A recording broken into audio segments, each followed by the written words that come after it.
নমস্কার এবং আন্তরিকভাবে স্বাগত জানাই। আজকে একটি বিষয় নিয়ে আপনাদেরকে আমরা এখানে আহ্বান জানিয়েছি এবং আপনারা সাড়া দিয়েছেন, তার জন্য আপনাদেরকে অনেক অনেক ধন্যবাদ জানাই। আপনারা সবাই অবগত আছেন, গত এক দশকেরও বেশি সময় ধরে দেশের যশস্বী প্রধানমন্ত্রী মাননীয় নরেন্দ্র মোদীজির নেতৃত্বে দেশ বিকশিত ভারত নির্মাণের পথে ধারাবাহিকভাবে এগিয়ে চলেছে এবং কৃষি থেকে প্রযুক্তি, প্রতিরক্ষা থেকে মহাকাশ, যেই ক্ষেত্রের কথাই বলি না কেন, আমরা লক্ষ্য করছি সেখানে যশস্বী প্রধানমন্ত্রী উদ্ভাবন, অগ্রগতি এবং দেশ নির্মাণের জন্য নিরলসভাবে কাজ করে চলেছেন। গোটা পৃথিবীর কাছে ভারতবর্ষকে একটি উচ্চতায় পৌঁছে দিতে তিনি সক্ষম হয়েছেন এবং সেই লক্ষ্যকে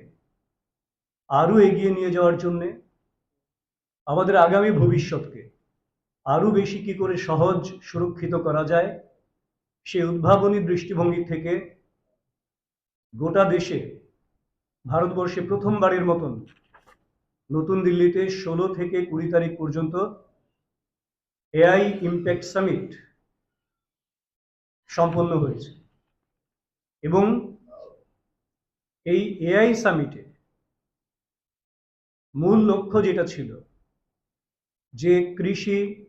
শিক্ষা, স্বাস্থ্য, শিল্প সমস্ত ক্ষেত্রে এআইকে আগামী দিনে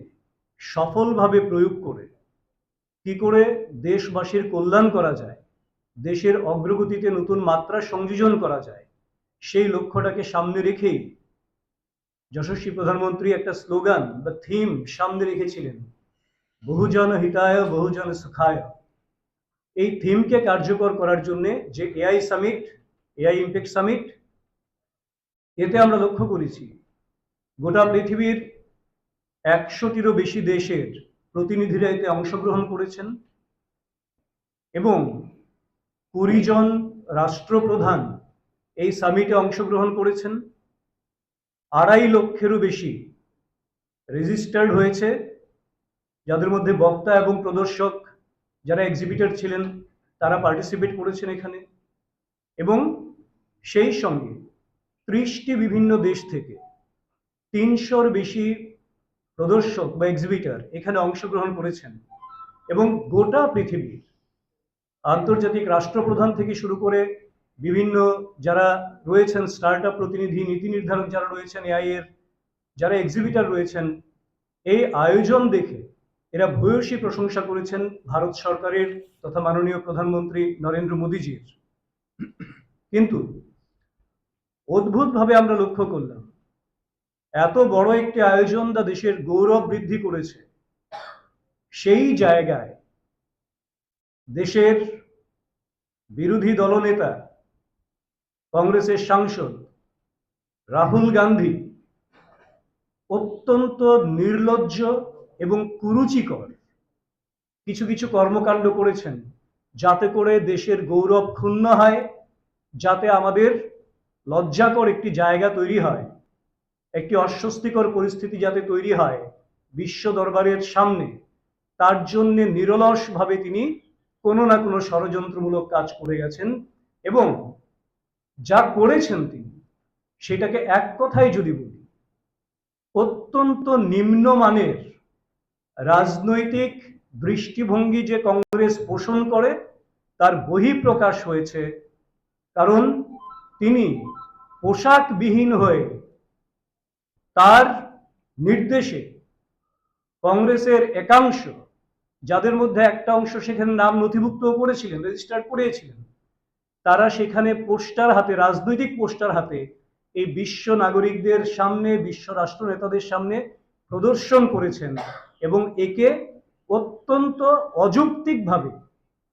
সমালোচনা করেছেন, যা কংগ্রেসের আদর্শগত রাজনৈতিক দেউলিয়াপনার সবচেয়ে বড় একটি নিদর্শন বলে আমরা মনে করি। কারণ কংগ্রেস মানেই হচ্ছে একটা বিশৃঙ্খল দল, একটা বিঘ্ন সৃষ্টিকারী দল, একটা নেতিবাচক মনোভাব পোষণ করে এমন একটি দল,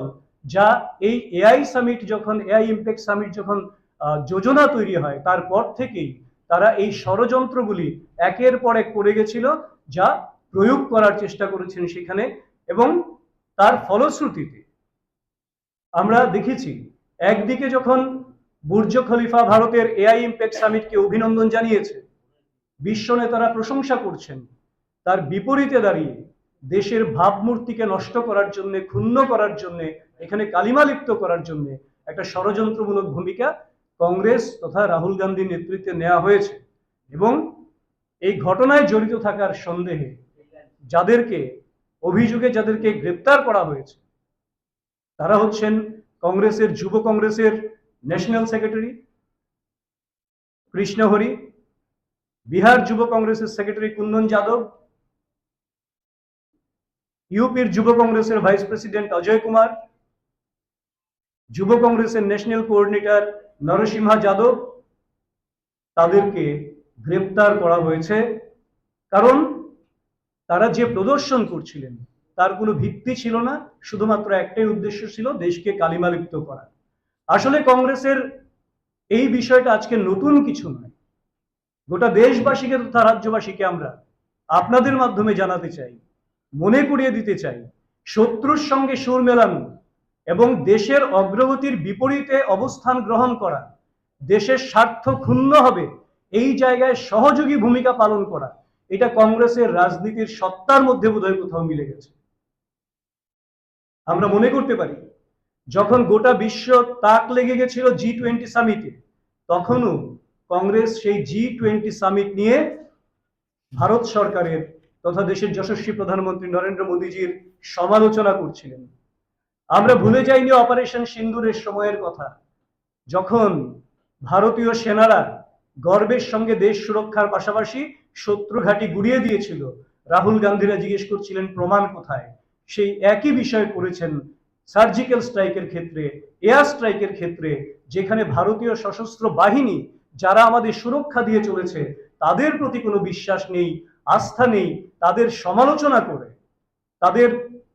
আদর্শগত যে অবস্থা